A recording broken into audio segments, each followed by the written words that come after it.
युवराज Dongre news, सत्य, स्पष्ट, निर्भीड. अजित दादाचा घात झाला तरी सुमित्रा पवार बोलत नाही, शरद पवार बोलत नाही. का वाटतं तुम्हाला? अजित जिवंत आहे? अजित दादाला कुणी लपवलं आहे? अजित दादाचा घात करणार त्यांच्याच परिवारातला कोणी आहे? काय वाटतं तुम्हाला? हा व्हिडिओ पूर्ण बघा. अजित पवार साहेबांचा घात सतत 2 महिने ते 3 महिने जवळपास होऊन राहिले तरी घात करणारे कोण आहे? त्यांच्या परिवारातलेच आहे का? परिवारातले असून कोण असणार? कोणाला फायदा झाला अजित दादाचा घात करून? काय वाटतं तुम्हाला? नक्की कमेंट करा. हा व्हिडिओ सविस्तर बघा. अजित दादाचा घात कोणी केला हा व्हिडिओच्या मार्फत तुम्हाला कळणार. त्याचा फोटो आणि त्याचा व्हिडिओ हा व्हिडिओ मध्ये दिसणार तुम्हाला. व्हिडिओ स्किप न करता. अजित दादाचा घात 28 जानेवारी 2026 ला झाला. अजित दादाचा घात 28 जानेवारी 2026 ला झाला. आणि मला सांगा, घात कुठं झाला? तो बारामतीच्या तालुक्यामध्ये झाला आणि विमान ब्लास्ट होऊन झाला. पण विमान ब्लास्ट होऊन झाल्यावर तर सुमित्रा पवार का बोलत नाही? लगेच 3 ते 4 दिवसामध्ये लगेच सुमित्रा पवारने लगेच शपथ ग्रहण केली उपमुख्यमंत्री पदाची. का बरं? काय वाटतं तुम्हाला? अजित दादाचा घात हा एक अपघात आहे का? जेणेकरून कोणी पण अजित दादाच्या घाताबद्दल बोलत नाही, शहानिशा काही गोष्ट करत नाही. मंत्रिमंडळात विधानसभेत बोलत नाही. का बरं? आपल्याला समजूनच राहिलं. अशोक खराची फाईल निघाली होती, आता एक परतवाड्यातली फाईल निघाली असती. तर याच्यामुळे काय होऊन राहिलं? अशोक खरात आणि हा परतवाड्याची एप्स्टीन फाईल निघाली. अशामुळं अजित दादाचं जे घात करणारा कोण आहे, काय आहे, हे सगळं म्हटलं दबल्या चाललं आहे. म्हणजे अजित दादाच्या याच्यावर फोकस कोणाचाच नाही असं म्हणू शकतो आपण. कारण अगोदर अजित दादाचा घात झाला होता तेव्हा अमेरिकेतली एप्स्टीन फाईल ओपन झाली होती. मग काय ते दाबण्यासाठी पुऱ्या महाराष्ट्रातली, पुऱ्या भारतातली जनता फोकस करत होती तिकडे. आता अशोक खराची निघाली तर अशोक खराची तिकडे लगत होतं, आता परतवाड्याची निघाली. तर म्हणजे अशा तऱ्हेनं अजित दादाचा घात करणारा कोण आहे हा लपून राहिला. असं वाटत नाही का तुम्हाला? मला एक सांगा, अजित दादाचा घातून सतत 2 ते 3 महिने जवळपास होऊन राहिले ना. मग अजित दादाचा घात करणारा कोण असेल? VSR कंपनीचा मालक असेल, या बीजेपीतले लोक असेल, शिवसेनेतले असेल, कोण असणार? कोणाच्या याच्यात दम आहे असा अजित दादाचा घात करू शकला? आणि कोणाला फायदा झाला अजित दादाचा घात करून? फायदा कोणाला झाला अजित दादाचा घात करून? काय वाटतं तुम्हाला? नक्की कमेंट करा.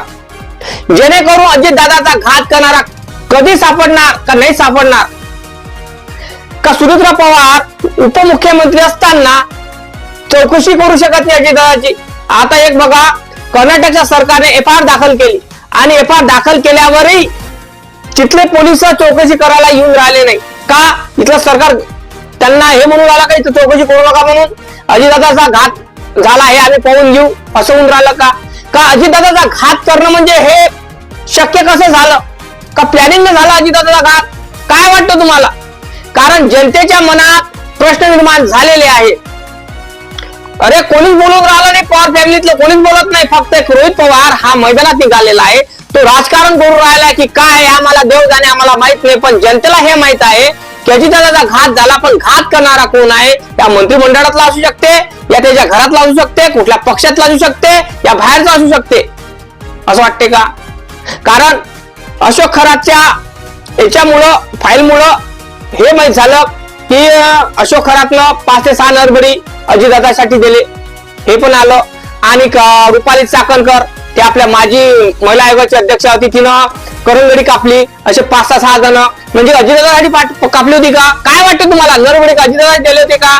काय वाटते? याच्यामध्ये काहीही जिज्ञासा दिसत नाही. मला असं वाटू राहिलं की अजितदादाचा घात करणारा सापडणार नाही. कारण त्याच्या परिवारातला असू शकते किंवा मग पक्षातला असू शकते, बीजेपीतला असू शकते, मंत्रिमंडळातला असू शकते, कोणीतरी असू शकते, पण असू शकते. काय वाटतं तुम्हाला? तुमच्या मनात ही अशी शंका आहे का? नक्की कमेंट करून सांगा.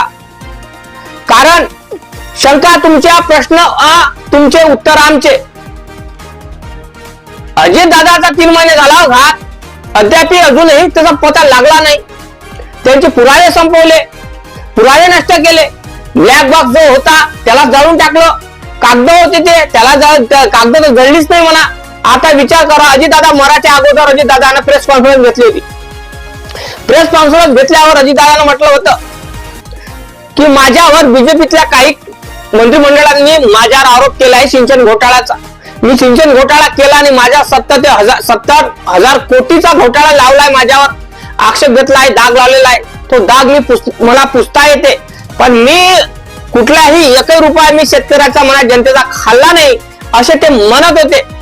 मग मलाही सांगा, जनतेचा एकही रुपया खाल्ला नाही तर मग अजितदादा असे म्हणत असताना आणि अजितदादा म्हणत होते की बीजेपीचा जेवढा काळा चिट्टा आहे ना, जेवढा भ्रष्टाचाराच्या फाईल आहे ना, हे माझ्या जवळ आहे, अशा पद्धतीने अजितदादा बोलत होते. काय वाटतं तुम्हाला, याच्यामध्ये कारस्थान कोणाचं असेल? बीजेपीचं असेल का? असेल तर कोण असेल तो? काय असेल काय नाही हे आम्हाला अजून ठाऊक नाही. पण जनतेच्या मनात प्रश्न अजून निर्माण झालेला आहे अजित पवारचा, की अजित पवारच्या मनात असा एक प्रश्न निर्माण झालेला आहे अजितदादांबद्दल की अजितदादाचा घात सतत 2 ते 3 महिने होऊन राहिले तरी दादांचा घात करणारा सापडत का नाही? त्यांच्या घरातले लोक सत्तेत आहे, अजित पवार साहेबांच्या घरातले लोक सत्तेत आहे, तरी सत्तेत असतानाही घात करणारा हा लपून बसत आहे. म्हणजे घात करणारे सत्तेतलेच लोक असेल असं वाटत आहे आता. कारण घात करणारे सत्तेतले लोक असणारच, तेव्हाच ते बाहेर येऊन राहिले ना. कारण त्यांना सत्ता प्याराची आहे, माणूस प्याराचा नाही आहे. परिवारातला एक व्यक्ती चालला गेला आणि व्यक्ती गेल्यावर त्या महिलेला खुर्ची भेटली, पण त्या खुर्चीचं तर पालन करणं गरजेचं आहे. आणि अगोदर म्हणजे त्या नवऱ्याची घात झाला की अपघात झाला याची शहानिशा करणं हे गरजेचं असतात. सुमित्रा पवार यांना माझं एकच म्हणणं आहे की तुमच्या हसबंडचा घात झाला की घातपात झाला याची शहानिशा तुम्ही चौकशी करू शकत नसाल तर काही कामाचं नाही तुमचं पद. काय वाटतं तुम्हाला? नक्की कमेंट करा. कारण हे जे पद आहे हे अजितदादांच्यामुळे मिळालं तुम्हाला. पण माझं एकच म्हणणं आहे, अजितदादांच्यामुळे तर मिळालं, पण हे जिज्ञासा तुम्ही तुमच्या मनात असली पाहिजे की घात करणारा कोण असेल, काय असेल. कारण आपल्या दादांची FIR महाराष्ट्रामध्ये नोंदवली गेली नाही, आपल्या दादांची महाराष्ट्रात FIR नोंदवली गेली नाही, कर्नाटक सरकारमध्ये नोंदवली गेली. आणि त्या सरकारचे जे पोलीस आहे ते पाहणीशी करत नसल, पाहणी करत नसल, चौकशी नसल करत, तर मग काय कामाचं हे पद? काय कामाचं? कारण तुमचं सरकार आहे, सत्तेत तुम्ही असतानाही तुम्ही अशा पद्धतीच्या वागणूक करत असाल, अशा पद्धतीचे तुम्ही इग्नोर करत असाल अजितदादाला, तसं समजायचं की तुम्हाला अजितदादाचं काहीच घेण्यात येणार नाही. तुमचा फक्त कामापुरते अजितदादा होते, तुम्हाला पद भेटले, सगळ्या गोष्टी भेटल्या, झाला विषय मोकळा. घात कोणी करू, आम्हाला काही घेणं नाही असं झालं असेल. पण जनतेच्या मनात अजूनही दुःख आहे, अजूनही त्या इजा झालेल्या जखमा अजूनही त्या वल्याचा आहे, सुकल्या नाही, बसल्या नाही. काय वाटतं तुम्हाला? अजितदादाचा घात करणारा बीजेपीतला असेल, त्यांच्या परिवारातला असेल तर कोण असेल? काय वाटतं नक्की कमेंट करा. जय भीम, जय शिवराज, जय जवान, जय किसान, जय संविधान.